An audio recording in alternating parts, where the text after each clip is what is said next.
My name is Tom Greaves. I'm the chairman of the Greaves Group, a small consulting organization focused on strategic marketing consulting.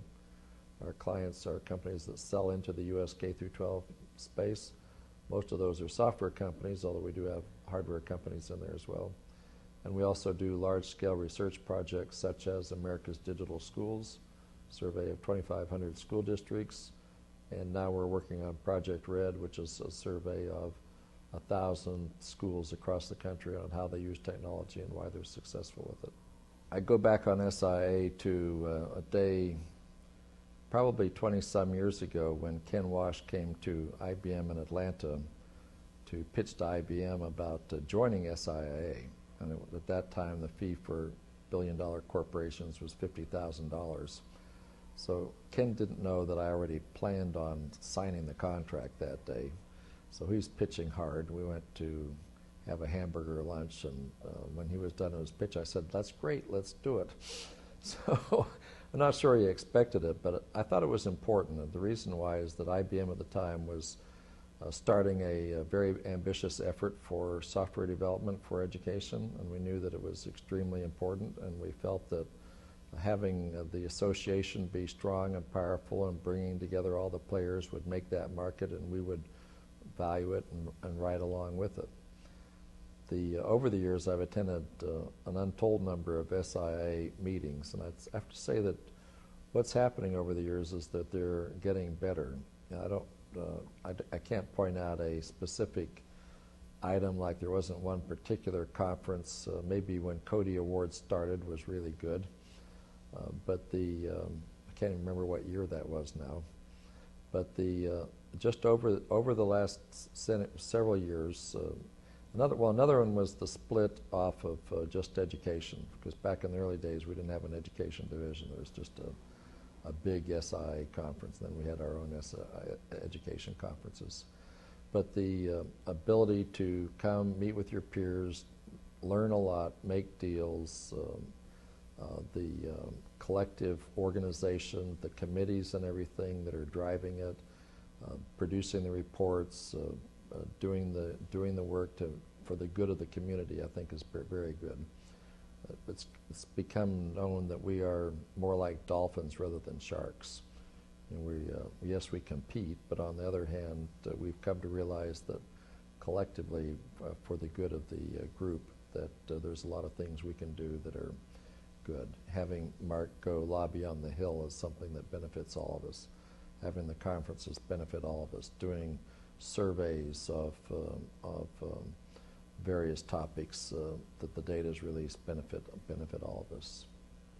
I think the EdTech history, the seminal moment was when microcomputers first came in the classroom, which happened in the late 70s and early 80s. Started just a computer per school, but and people said, "Aha, these computers are really cheap. They have tremendous potential." The problem is, for the last 30 years, we haven't lived up to that potential. It's still out there. We're still wondering and waiting. When is it going to happen? We've put in $50 billion worth of hardware and 60 million machines or whatever, and we don't have a lot to show for it. The test scores are still flat. And I think our seminal moment is still ahead of us. And that's going to be when 50% of the instructional materials budget is spent on digital products produced by SIIA members rather than on textbooks. And I think that's coming up because of we're in the middle of a perfect storm right now where the growth rate, the change outside of schools is much more rapid than the change inside of schools, so there's a gap growing between what schools are doing and what the world is doing, and that gap is widening every hour. Second is that there are increasing demands on performance. Schools are being asked to perform not only for the old reasons, but the new reasons is for the economy, that unless our students are smarter, our country is not going to get out of the current situation. And really the third crisis is that in this perfect storm is that we've hit the cliff on the budgets. And for the last 30 years, school budgets have grown at twice the rate of inflation, and that's no longer going to happen. So we have to figure out how to do more with less. That, I think, is an opportunity because it's forcing the schools to re-engineer. And they're going to re-engineer around technology, and that's going to be good for us. But I think that sometime from now, and maybe 2015 might be a good time to think about that, where maybe 5 years from now, I think we will be pretty far along on that transformation from a supplement to education to prime time, where we've actually transforming the schools is well underway.